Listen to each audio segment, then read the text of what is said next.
Bonjour, alors cette petite vidéo pour vous réexpliquer le cours de lundi pour ceux qui n'étaient pas là. Nous avons corrigé l'activité, le document C5TD2 sur le tracé de vecteur variation de vitesse en un point donné.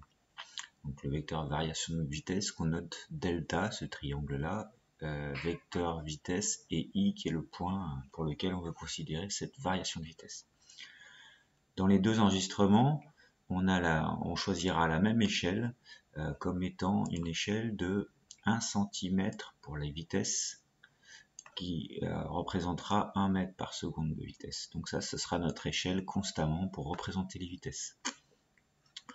Dans le premier enregistrement, on nous indique l'échelle des distances.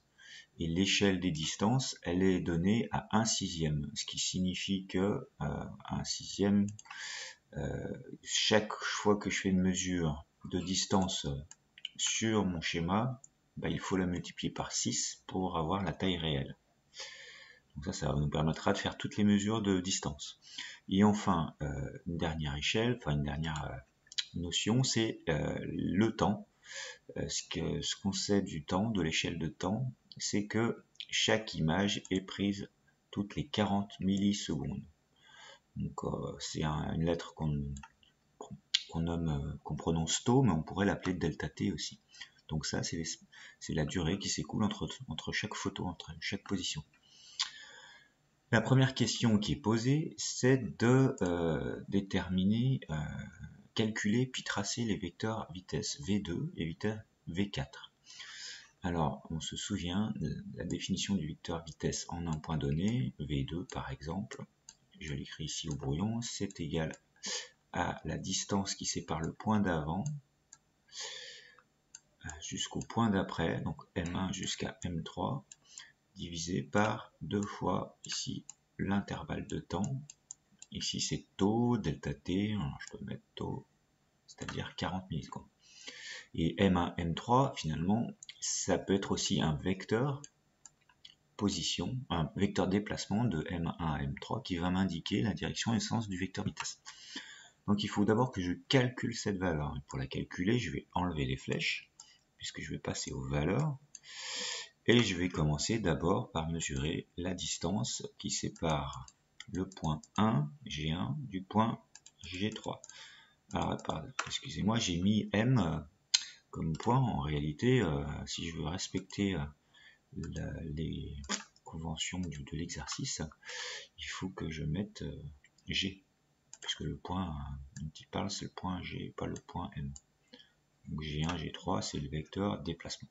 Donc je mesure G1, G3 sur le schéma. Si vous prenez une règle sur le schéma, vous mesurez G1, G3 qui fait normalement 3 cm.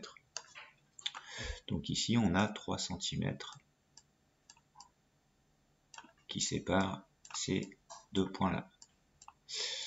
Ces 3 cm, pour avoir l'échelle réelle, il faut que je le multiplie par 6.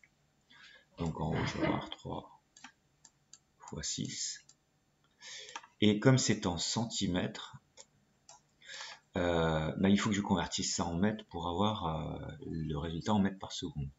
Et donc la conversion des centimètres en mètres, c'est fois 10 puissance moins 2. Centi veut dire fois 10 puissance moins 2.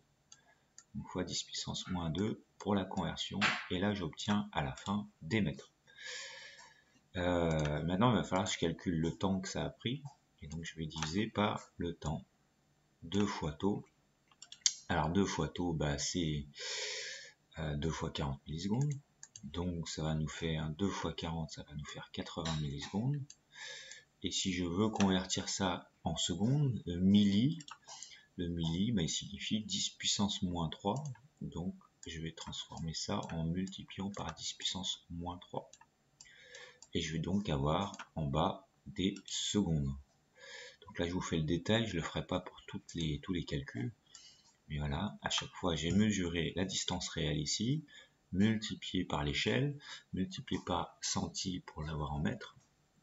Et en bas, j'ai 2 fois tau fois 10 puissance moins 3, c'est les millis, pour pouvoir obtenir des secondes. Quand je fais ce calcul-là, j'obtiens un résultat qui me donne Alors, 3 fois 6 divisé par... Ça me fait 2... pardon. 3 fois 6 divisé par 80 fois 10 puissance moins 3, j'obtiens 2,25. Donc ma vitesse V2, en valeur, j'effacerai tout ça après, elle vaut 2,3 mètres par seconde, parce que 2,25, je l'arrondis à 2,3 en fait. Le calcul m'a donné 2,25. Je vais donc faire une flèche qui fait 2,3 cm de long et qui va partir du point 2 ici. Ma règle va être placée à l'horizontale comme le tracé et je vais partir vers la droite, donc le sens sera vers la droite et 2,3 cm de long. Voilà V2. Je vais faire la même opération mais pour le vecteur vitesse V4, celui qui arrive à 2 points près. Donc c'est le même genre de calcul, sauf que je vais changer les numéros. Donc pour V4, j'efface tout ce qui ne concerne pas ici V4, ça c'était le calcul pour V2. Et on commence avec V4. Donc V4 on va mesurer de G3 jusqu'à G5, qu'on va diviser par 2 fois taux. Quand je mesure ici de G3 jusqu'à G5, la distance ici, on va trouver une longueur bien plus grande. De G3 à G5, je trouve approximativement 6 ou 6,1 cm. On va partir sur 6 cm. Ce qui va nous faire en haut un certain résultat. Bon, et après, je pense que j'obtiens, quand je fais ça, je dois obtenir 4,5. Je vais vérifier. Hop. En gros, c'est 2 fois plus grand. 4,5 mètres par seconde. Donc ça, c'est pour V4. Donc la valeur de V4 est obtenue à 4,5 mètres par seconde. Je vais donc tracer V4 ici de 4,5 cm. V2 faisait 2,3 cm ou 2,25. Ok. Donc j'ai fait la question 1.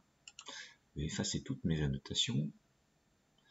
Et puis on va passer à la question 2. Il faut que je construise graphiquement le vecteur variation de vitesse au point 3. Qu'est-ce que ça signifie ? Il faut d'abord que je sache ce que c'est que le vecteur variation de vitesse au point 3. Delta V3 par définition c'est la vitesse d'après moins la vitesse d'avant. Donc c'est V4 moins V2. Et cette construction je vais la faire depuis le point 3. Donc je commence par reproduire le vecteur V4 mais depuis le point G3. Là, je le fais en pointillé, voilà c'est le même vecteur que celui qui est en trait plein en vert. Maintenant que je dois faire moins V2, il faut que je parte de l'extrémité de cette flèche là et que je trace l'inverse à l'opposé de ce vecteur V2. Donc l'opposé, ça va être en sens inverse. Je vais partir d'ici, je vais faire moins V2 comme ça, en arrière. Donc c'est le même que celui-là, sauf qu'il est en sens inverse. Mon point de départ était ici, mon point G3. Mon point d'arrivée, c'est l'extrémité de la flèche rouge. Et voilà, mon vecteur delta V3, variation de vitesse, il est ici. Lorsque je mesure sa longueur, je trouve 2, donc je prends une règle et je mesure sa longueur. Et lorsque je mesure sa longueur, eh bien je trouve la valeur de delta V3 après avoir mesuré en centimètres. Et avec ma règle, cette construction graphique va me donner à peu près 2,3 cm de long pour le vecteur bleu là.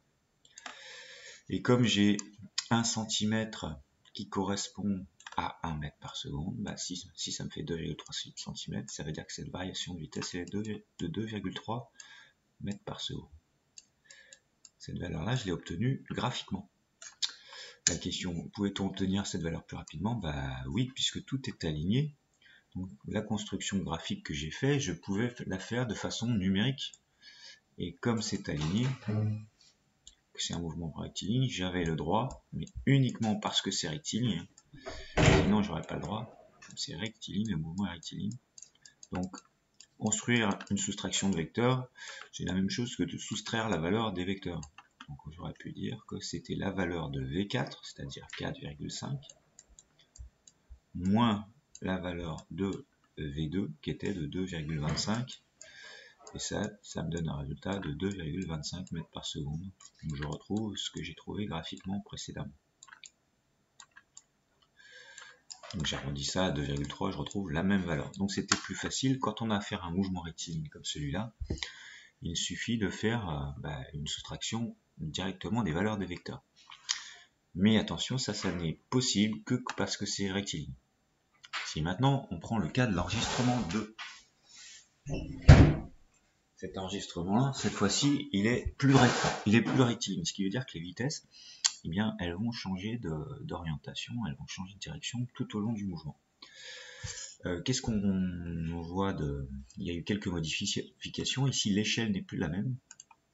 L'échelle, elle est de 1/10, ce qui signifie qu'il faut que je multiplie chaque mesure que je fais par 10. Donc il faudra tout multiplier par 10 pour les mesures de distance. Et l'échelle de temps n'est pas tout à fait la même aussi, n'est pas la même, c'est 60 millisecondes entre chaque image, c'est plus 40 millisecondes. Donc ça, il faut en tenir compte. Et on nous demande de faire la même chose que dans l'enregistrement 1. Alors, on va se souvenir des définitions. Donc, si je prends la définition du vecteur vitesse V2, alors c'est pas la bonne couleur, je vais changer de couleur parce que là on voit rien. Hop. Non, je sais pas pourquoi ça change de couleur là. Je vais faire une petite pause pour essayer de résoudre ce problème. Donc je reprends la définition du vecteur vitesse. Ah, pardon, je reprends mon petit stylet. Vecteur vitesse 2. C'est comme tout à l'heure, le vecteur déplacement de M1, ici c'est des M jusqu'à M3 en vecteur, donc je dessine un peu mal, mais c'est un vecteur divisé par 2 fois l'intervalle de temps qui est noté non pas delta t mais avec une lettre grecque tau. Donc si je veux passer aux valeurs, pour les valeurs du vecteur V2, j'effacerai toutes ces annotations, donc je suis dans la question 1 uniquement là. Je vais donc d'abord commencer par mesurer la distance qui va de M1 à M3. Donc cette distance de M1 à M3, quand je prends la règle, je trouve une distance de 5,2. Ici, ça me fait 5,2 cm de distance. Donc 5,2 cm, sachant que c'est une échelle 1/10, ça me fait 52 cm. 52 cm que je vais convertir en mètres en multipliant par 10 puissance moins 2. Donc, où je décale la virgule de 2 crans, etc. Bon, à vous de voir pour ces conversions. J'ai converti tout ça maintenant en mètres. Je vais diviser par le temps qu'il a fallu pour aller du point M1 au point M3, donc c'est-à-dire divisé par 2 fois 60 millisecondes qui fait 120 millisecondes. Mais comme je dois convertir les millisecondes en secondes, comme tout à l'heure, je vais multiplier par 10 puissance moins 3, puisque milli c'est 10 puissance moins 3. Pour obtenir un résultat en mètres par seconde. Donc je vais avoir des mètres en haut divisé par des secondes en bas. Je fais le calcul pour ce vecteur. Alors, oui, ça va me donner 4,3, non 0,43, j'ai fait une petite erreur là, c'est pas possible. Non, ça me fait 4,3, ouais, c'est ça, mètres par seconde. Le résultat, c'est 4,3 mètres par seconde. Donc, l'échelle des vitesses étant la même que précédemment, 1 cm pour 1 mètre par seconde, il me faut un vecteur qui fasse 4,3 cm de long. Ce vecteur va partir du point 2. Je mets bien une flèche sur mon symbole V2, puisqu'ici il s'agit d'un vecteur. Et donc les 4,3 cm, ça m'amène à peu près ici. Comment est-ce que j'ai fait pour connaître, pour passer ma règle? Eh bien, la direction donnée par le vecteur déplacement M1, M3, ce qui est en pointillé ici, ben, j'ai pris ma règle et je me suis placé parallèlement, je me suis déplacé pour passer par M2 et j'ai tracé le vecteur. Donc ce vecteur V2, il est parallèle à l'axe M1, M3. C'est lui qui me donne la direction. Je vais faire exactement la même opération pour V4. Donc quand je mesure V4, bon, c'est toujours pareil, je change juste les chiffres, changer la valeur de la mesure, ça va me changer le résultat. Donc si je fais la mesure de V4, ça veut dire que je vais mesurer pour obtenir V4 du point M3 jusqu'au point M5. V4, si je veux calculer sa valeur, donc maintenant que je fais une calcul de valeur, je ne mets plus de flèche, je vais mesurer la distance qui va de M3 jusqu'à M5 ici. Cette distance à la règle de M3 à M5, quand je trace tout droit, ça me fait 3 cm. Ici, donc j'ai 3 cm. Je verrai la règle. Donc ça fait 3 cm ici. Que je dois multiplier par 10, puisque l'échelle, elle est de 1 dixième. Donc ça me fait 30 cm. Que je convertis, je divise par le temps. Je peux reprendre ma ligne de calcul précédente sur la calculatrice. Tac, tac. Et ça me donne 2,5 mètres par seconde. Je vais donc faire un vecteur vitesse qui part du point 4, donc ici, qui a la direction de ces pointillés là. Donc ma règle, je vais la déplacer parallèlement à ces pointillés, mais pour qu'elle passe par 4, et je vais partir vers la droite à 2,5 cm de long. Bien, j'ai fait la question 1. Maintenant, je vais devoir construire graphiquement tout le vecteur variation de vitesse au point 3. Donc, comme tout à l'heure, hein, le vecteur variation de vitesse au point 3, il est égal à la vecteur vitesse d'après, V4, moins le vecteur vitesse d'avant, V2. Sauf que cette fois-ci, ils n'ont pas la même direction. Donc il va falloir que je fasse un tracé un peu rigoureux. Donc cette construction-là, cette succession de deux vecteurs l'un à la suite de l'autre, je vais la construire depuis le point M3. Donc je commence par construire d'abord V4. Donc je vais reproduire le vecteur V4, c'est le même que celui-là, mais depuis le point 3. Je l'ai fait en pointillé. Après je dois faire moins V2, donc je vais partir de l'extrémité de cette flèche ici, je vais faire moins V2, donc je reprends ce vecteur, donc parallèle, la même longueur, mais en sens inverse, moins V2. Mon point de départ était cette croix noire, mon arrivée c'est l'extrémité de la flèche rouge. Voilà mon vecteur, variation de vitesse, delta V3, qui est égal à V4 moins V2.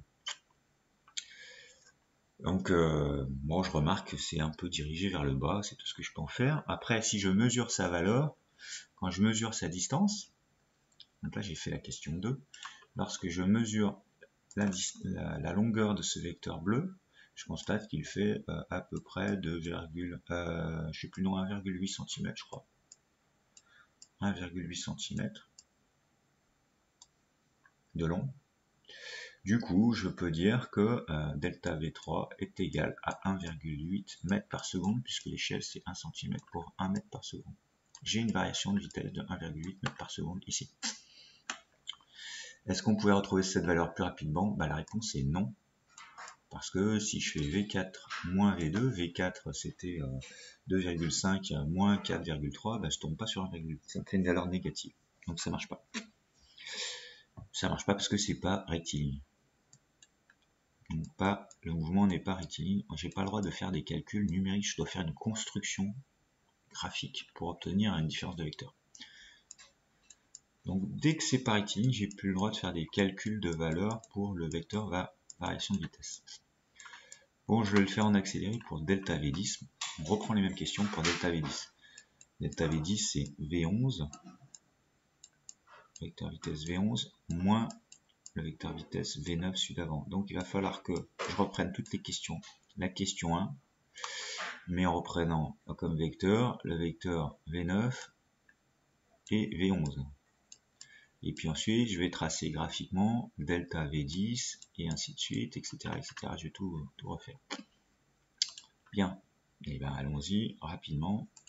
Donc pour faire delta V10, je vais mesurer d'abord pour le vecteur V9 la distance qui va du point 8 au point 10 ici. Cette distance là du point 8 au point 10, on trouve à peu près 3 cm. 3 cm en haut. fois 10, ça fait 30 cm, puisque l'échelle elle est de 1 dixième. Maintenant, je veux ça en mètres, donc fois 10 puissance moins 2. Et je divise toujours par les 120 10 moins 3, c'est-à-dire 0,120, c'est pareil. C'est 2 fois l'intervalle de temps, 2 fois 60 millisecondes. Ce résultat me donne 30 10 moins 2 divisé par 0,120, ça me donne 2,5 mètres par seconde pour V9. En valeur.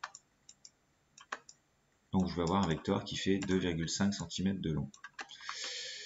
Je vais partir du point 9 ici, la direction va être donnée par cet axe là en pointillé, et je vais aller vers la droite ici. Donc 2,5 cm pour le vecteur V9, cette fois-ci c'est un vecteur, parce que j'ai fait une flèche. Je fais la même opération pour le vecteur V11. Quand je mesure V11, ben je vais mesurer cette fois-ci la distance qui sépare le point 10 du point 12, donc cette distance-là. Quand je la mesure, j'obtiens sur la feuille imprimée en A4, j'obtiens 4,2 cm. 4,2 cm ici. Mais comme c'est multiplié par 10, ça fait 42. Et donc j'obtiens une vitesse de 3,5 mètres par seconde. Ça, c'est la vitesse V11. Je la trace, ce vecteur, je vais le tracer depuis le point 11. Il va avoir la même direction que cet axe-là, M10, M12. Mais il va partir vers la droite. Il va faire 3,5 cm de long. Ok, maintenant, je dois tracer le vecteur de variation de vitesse delta V10. Alors, je vais effacer toutes mes annotations. Donc pour ça, delta V10, il faut que je trace depuis le point 10, d'abord V11, et ensuite moins V9. Donc V11 moins V9. Mais ça se fait graphiquement, je n'ai pas le droit de le faire en calcul. Je ne vais pas faire 3,5 moins 2,5. Je vais faire le vecteur V11 d'abord, et le vecteur V9 en sens inverse. Donc V11, je les reproduis depuis le point 10, et en sens inverse, je vais faire V9, moins V9, pardon. J'ai mon point de départ qui est là, mon point d'arrivée qui est ici. Bah, mon vecteur variation de vitesse, il prend son point de départ ici et il arrive là. Voilà, vecteur variation de vitesse au point 10, delta V10. Quand je le mesure, je trouve pour delta V10, en mesure, si je prends ma règle, cette longueur de flèche, elle fait 1,8 cm. Comme celle que j'avais à peu près ici. Alors c'est pas tout à fait la même direction, normalement, suivant les tracés, vous allez obtenir des choses qui sont assez similaires. On obtient également 1,8 mètres par seconde. Donc la conclusion qu'on peut tirer de tout ça, par seconde, c'est que delta V10 est sensiblement égal à delta V3. On verra pourquoi. Parce qu'en fait, lors d'une chute comme ça, l'objet qui chute, il est soumis à exactement la même force. Bon, c'est la même valeur, ça c'est enlevé. Bien. Je vais faire une petite pause. Donc on dit que ces deux vecteurs variation de vitesse, ils sont sensiblement égaux. Delta V10 et delta V3 sont à peu près égaux. Alors comment ça s'explique? Donc ça c'est la remarque, hein. 6 c'est environ égal. En vecteur, hein, la valeur et la direction, le sens, tout ça, ça a l'air d'être à peu près pareil. Ça s'explique parce qu'ils sont soumis à la même force tout le long du trajet. L'objet est soumis qu'à une seule force. Le ballon il retombe vers le sol. Lorsqu'il est dans les airs, il est soumis qu'à l'attraction terrestre. Et on va l'apprendre. Cette variation de vecteur vitesse, elle a la même direction et le même sens que la somme des forces qui sont appliquées au système. Et là, il n'y en a qu'une seule, c'est le poids. L'objet, en chutant comme ça, il est attiré vers le bas. Et ben on voit que la variation de vecteur vitesse, elle est vers le bas aussi. C'est pas un hasard, c'est normal.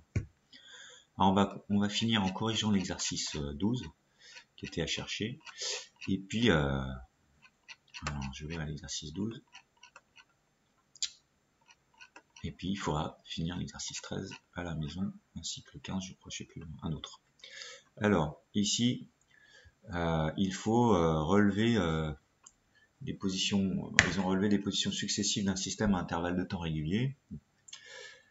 Cette fois-ci, le delta t entre deux photos, il est de 2 secondes. Donc il y a 2 secondes entre chaque prise de position. On doit reproduire ça en respectant l'échelle sur un cahier. Et puis ensuite, on a déterminé les valeurs de vitesse 6 et vitesse 8. Donc c'est la même opération que précédemment. Alors je vous donne les résultats. Pour le vecteur 6, on mesure la distance qui va de M5 à M7. Et on divise par 2 fois le temps.